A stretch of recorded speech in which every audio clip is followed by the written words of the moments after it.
Olá, está no ar o seu boletim de informações preferido, trazendo a você os principais destaques do Brasil e do mundo.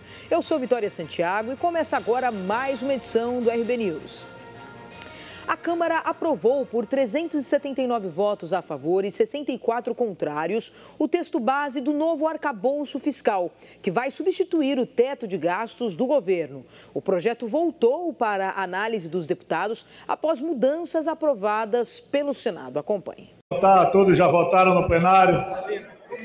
Está encerrada a votação. A felicidade, Brasil! A felicidade, Brasil! 379 sim, 64 não. Muito bem. Um total de 443 estão aprovadas as emendas. A votação no Congresso foi dividida em duas etapas. Na primeira, os deputados receberam as mudanças que foram feitas pelo Senado. E foram 379 votos a favor e 64 contra. Essas alterações feitas pelos senadores e mantidas pelos deputados tiram das regras do arcabouço o Fundo de Manutenção e Desenvolvimento da Educação Básica, o Fundeb, o Fundo Constitucional do Distrito Federal, que é um recurso que seria destinado para custear e manter a Polícia Civil, a Polícia Penal, Militar e o Corpo de Bombeiros, além da saúde e da educação. Os repasses do Fundo Constitucional vêm da União e entram nos cofres do Distrito Federal. Em seguida, a Câmara derrubou um item incluído durante a tramitação no Senado e defendido pelo governo. Dessa vez, o placar foi 423 a favor e 19 votos contrários, ou seja, esse item também foi rejeitado. O artigo retirado permitia ao governo enviar na proposta de orçamento de 2024 o valor das despesas considerando a projeção da inflação até o fim do ano. Na prática, isso abriria um espaço fiscal de até 40 bilhões de reais para o Executivo gastar no próximo ano. O deputado Cláudio Cajado, relator das emendas no Senado Federal, disse os motivos pelo qual elas foram rejeitadas. De acordo com Cajado, o texto que havia sido proposto pela Câmara apresentava uma regra fiscal mais responsável, com viés social e com mais controle de despesas. Portanto, eu achei por bem, junto dos líderes, rejeitar as emendas. A maioria delas tratava de redação, que nós preferimos, como foi dito, do texto da Câmara, e por isso, presidente, eu mantenho todas as rejeições das demais emendas, por entender que o texto da Câmara majoritariamente representa aquilo que o governo, os parlamentares e o conjunto da sociedade brasileira pensa de uma regra fiscal que traga previsibilidade, que traga responsabilidade com viés social, mas, acima de tudo, controle as despesas e a trajetória da dívida pública.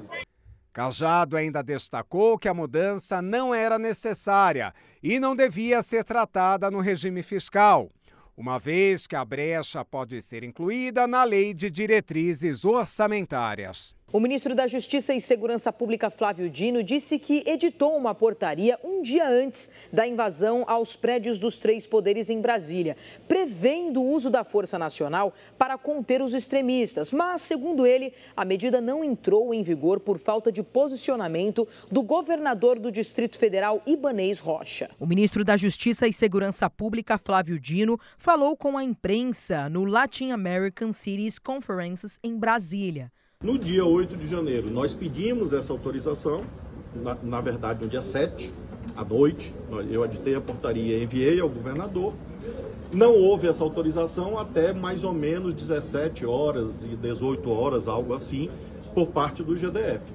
E a denúncia oferecida pelo Ministério Público em relação aos comandos revelaram a razão, que era exatamente a posição da PM do DF, porque lá está transcrito na denúncia um conjunto de diálogos que mostra que a PM do DF era contra a atuação da Força Nacional. E isso, infelizmente, determinou essa demora Mas a Força Nacional agiu. Eu faço questão de frisar isto. Flávio Dino disse que não pode descumprir a lei e cometer um abuso de autoridade. Eu mando a Força Nacional entrar num estado, São Paulo ou no Rio de Janeiro, sem a anuência do governador, à luz do Supremo, eu estou cometendo um crime de abuso de autoridade. E eu não posso fazer isso. Nós mandamos a Força Nacional efetivamente agir no momento que o presidente disse, vamos fazer intervenção. Aí sim, sob intervenção federal, aí a Força Nacional não precisa da anuência do governador. O ministro também falou sobre o andamento da regulamentação das plataformas. No âmbito do Ministério da Justiça, nós temos conversado muito com as plataformas. Eles têm mudado protocolos de segurança, inclusive, para crianças, para adolescentes. Tem hoje, quase todas, uma atitude colaborativa em relação às investigações. Isso é notável e deve ser elogiado. E nós estamos avançando em atos normativos com eles, protocolos conjuntos e, eventualmente, a edição de novas portarias. Então, nós temos 3 poderes no Brasil. Os secretários estaduais de Educação entregaram ao Ministério da Educação um pedido para adiar as mudanças do novo ensino médio para 2025. O Conselho Nacional dos Secretários de Educação, o Conselho Nacional de Educação e os conselhos estaduais levaram um posicionamento único e divergente em vários pontos do que sugeriu o governo. Na proposta do MEC, apresentada no início do mês, a carga horária das matérias obrigatórias aumentaria de 1.800 para 2.400 horas aula. Para o CONSED, CNE e Conselhos Estaduais de Educação, é preciso um meio termo, de 2.100 horas aula. E o restante ficaria para a parte diversificada do currículo. Eles também não concordam com a limitação de itinerários formativos, a parte da grade que o estudante pode escolher. As entidades querem que os estados tenham autonomia e não uma regra geral. Os conselhos também querem, ao contrário do governo, que seja permitida a educação à distância no ensino médio e que as mudanças passem a valer a partir de 2025. Mais de 80% dos estudantes de ensino médio são da rede estadual. Os secretários dos estados acham que foram pouco ouvidos até agora e, na visão deles, as mudanças devem ser menos impactantes do que sugeriu o governo.